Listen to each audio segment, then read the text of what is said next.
Parte de Juan, capítulo 15, versículo 13. No hay mayor amor. No hay mayor amor que este que pone su vida ¿por quién?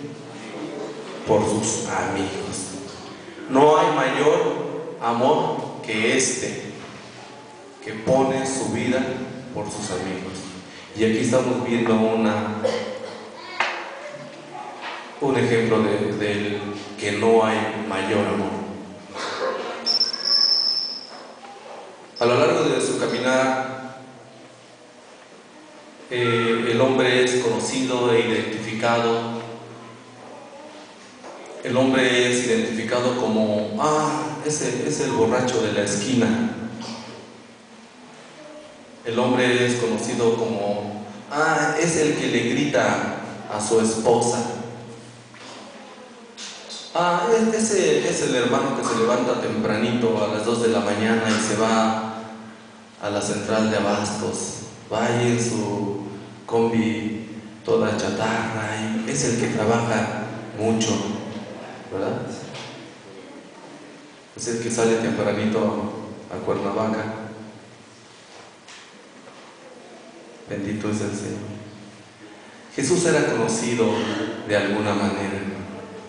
Jesús era conocido de alguna manera.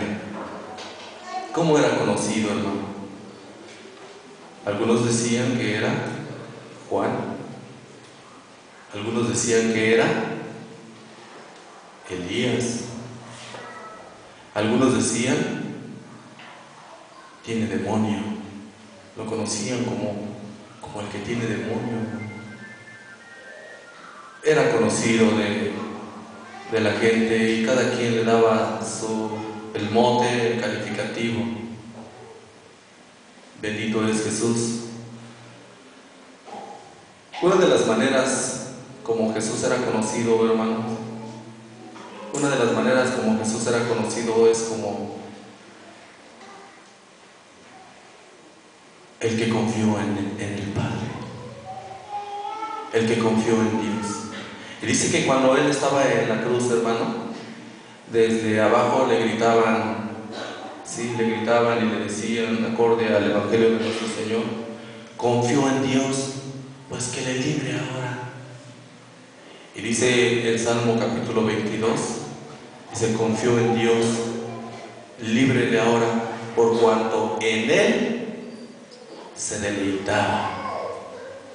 Confió en Dios, líbrele ahora, por cuanto en Él se deleitaba. Era conocido como el hombre que se deleitaba, como el hombre que confiaba en el Señor.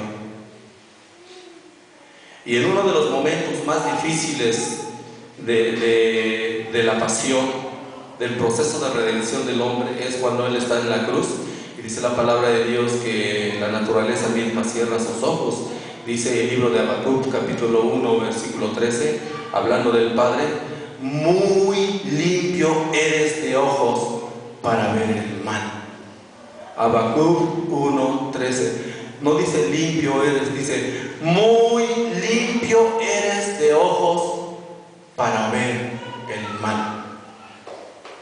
En esa condición, hermano, y estando en la cruz, dice la palabra de Dios que cuando Él está en la parte que acabamos de leer, cuando era la hora sexta, hubo tinieblas sobre la tierra hasta la hora nona y el sol se oscureció. Es cuando el Señor Jesucristo, hermano, hace sin tener que esforzarse y como algo natural de Él. Digo algo natural de Él porque era parte de sí, la gente lo conocía como el que confiaba en Dios. El Señor hace una de sus últimas oraciones en la cruz y no tenía que haber orado, no tenía por qué haber dicho, Padre, en tus manos encomiendo mi espíritu. El mismo Señor conocía la palabra y el mismo Señor conocía la porción que está en el Salmo 48, versículo 13, que dice, este Dios es Dios nuestro eternamente y para siempre, y Él nos guiará aún más allá de la muerte. Era una promesa que está escrita en los Salmos. Y como decía ahorita la palabra en labios de nuestro hermano Marcelino, es una promesa del Señor y no cae a tierra. El Señor no tenía por qué haber orado, puesto que Él conocía esa promesa. Él era el verbo, Él es la palabra encarnada. Así lo dice Juan 1:14. Y no tenía por qué haber orado. Sin embargo, hermanos, así como el manzano no tiene que esforzarse para dar manzanas, así como el fruto, el árbol no tiene que hacer su esfuerzo, simplemente con la atención debida da su fruto. La planta con sus cuidados debidos da su fruto en su momento, da su flor en su momento. Así el Señor Jesucristo en ese momento, habiendo sido como el hombre que confiaba en Dios, habiendo sido como el hombre que se deleitaba en Dios, hermano, sin tener que esforzarse, y de manera natural sale de sus labios, hermano, la expresión de confianza para el Padre. Él estaba confiando plenamente, totalmente. Cuando nosotros vemos la situación que está viviendo, el libro de los Salmos, en su capítulo 22, hermano, dice la palabra de Dios: porque perros me han rodeado. Y dice: líbrame del poder del perro. Y dice: líbrame de los cuernos del búfalo, de la boca del león. Esta era la situación que estaba viviendo el Señor Jesucristo. Y sabe que es mayor la situación en peso que Él estaba viviendo que la que nosotros mismos hemos vivido en su momento. Sé que usted ha tenido problemas, sé que usted pasa por necesidades, es muy sabido que usted está enfermo, es muy sabido que usted pasa por angustias, no mayor a la que el Señor pasó en ese momento, cuando Él era cercado de perros, de leones, de búfalos, de toros de Basán, dice, toros salvajes. Y Él era rodeado de situaciones difíciles. Y en ese momento, ¿sabe qué, hermano?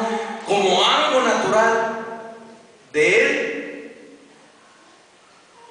como cuando viene la primavera y el campo renace en su verdor, Él nada más tiene que abrir los labios, y fíjese con la fuerza que sale la expresión. La palabra de Dios dice clamando a gran voz. Déjeme decirle que no lo digo así como en las últimas, cuando estaba en la última, clamando a gran voz, hermano. Entonces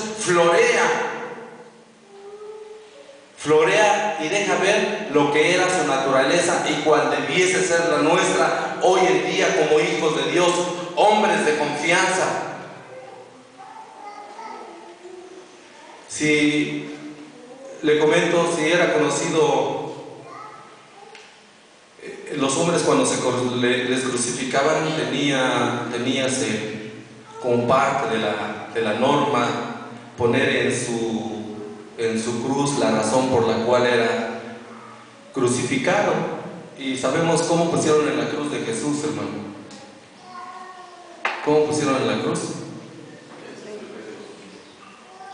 Este es Jesús Nazareno, Rey de los judíos. Si hubiera de alguna manera,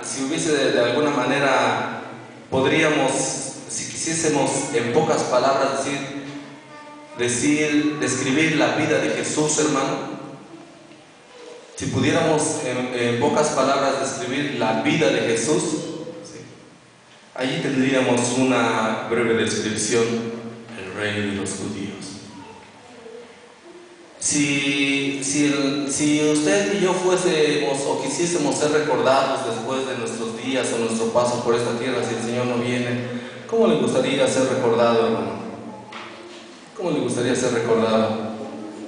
Era el hermano que venía y limpiaba el templo, los baños. Eran los hermanos que se sentaban aquí adelante y cómo alababan al Señor.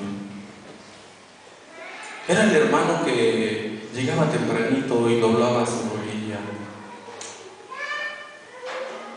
¿Cómo le gustaría ser recordado si es que el Señor no viene?